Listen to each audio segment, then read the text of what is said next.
Em meados de 2013, aqui na Fundação Joaquim Nabuco, em Recife, nós fizemos uma pesquisa sobre o Sistema Nacional de Unidade de Conservação e constatamos que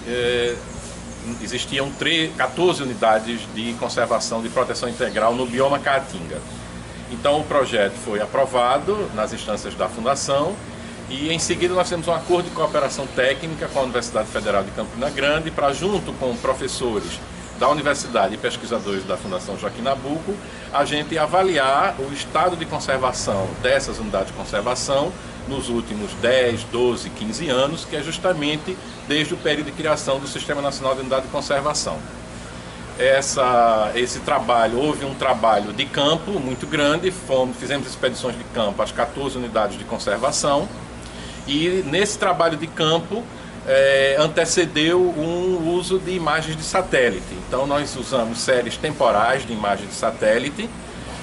que foram processadas no Centro Integrado de Estudos Georreferenciados da Fundação Joaquim Nabuco, que é onde nós estamos aqui agora. E o objetivo principal é justamente avaliar o estado de conservação de biodiversidade dessas 14 unidades de conservação, bem como a questão da gestão desses parques e sua relação e seus possíveis conflitos socioambientais com as populações que habitam no entorno dessas 14 unidades de conservação. O bioma Caatinga é o único bioma exclusivamente brasileiro, ele tem aproximadamente 800 mil quilômetros quadrados. Desses 800 mil quilômetros quadrados, apenas 1% está em áreas de proteção integral da administração federal, que é justamente o objeto de pesquisa que foi conduzido entre a Fundação Joaquim Nabuco e a Universidade Federal de Campina Grande. Desses 800 mil quilômetros quadrados, cerca de 80% ao longo todo o processo de ocupação europeia e dos recentes processos de desenvolvimento na região, sofreram alterações na sua cobertura original da vegetação. Desmatamentos, cortes seletivos de madeira, mineração, invasões, falta de demarcação das unidades de conservação, falta de recursos humanos, falta de recursos materiais e conflitos socioambientais com populações tradicionais que moram nos entornos dessas comunidades, levaram então a criar situações de criticidade ambiental na conservação da biodiversidade. Convém destacar que tivemos um apoio muito grande do Instituto Chico Mendes de Conservação da Biodiversidade. A pesquisa não teria sido possível sem o apoio dos gestores locais que receberam a nossa equipe de campo. E esses gestores têm grandes dificuldades em relação a pessoal, têm dificuldades em relação a recursos materiais e também têm problemas variados.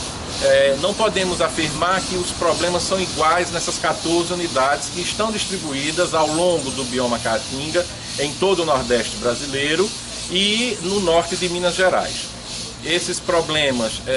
podem variar desde incêndios florestais, sejam naturais ou induzidos pelo homem. Tem problemas com populações indígenas, com populações quilombolas. Tem problemas também de caça ilegal, tem problemas com relação ao desmatamento.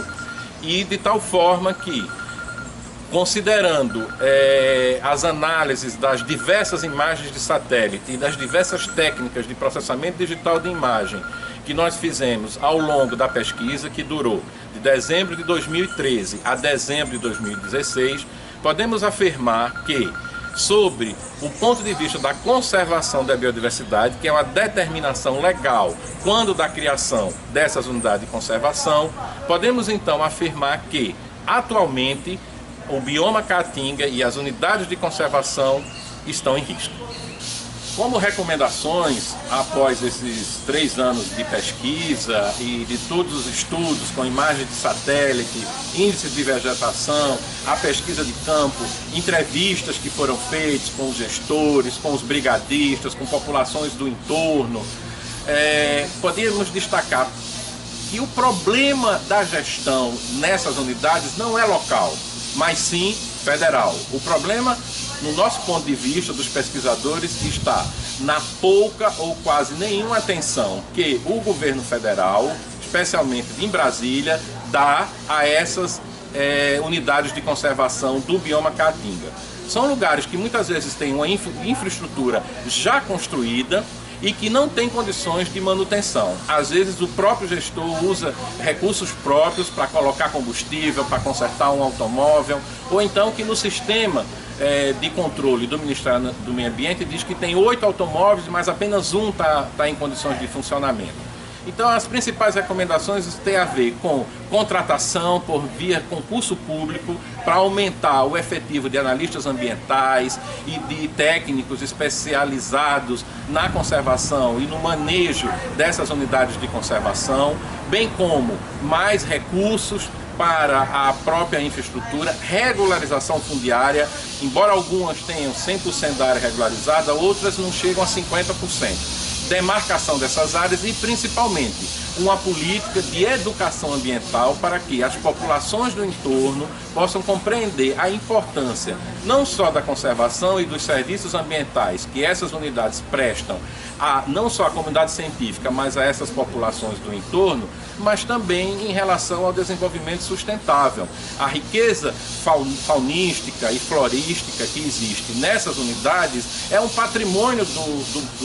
não só do Brasil, mas de todo o mundo. Então, precisamos dar maior atenção nesse bioma que, como já disse, é o único bioma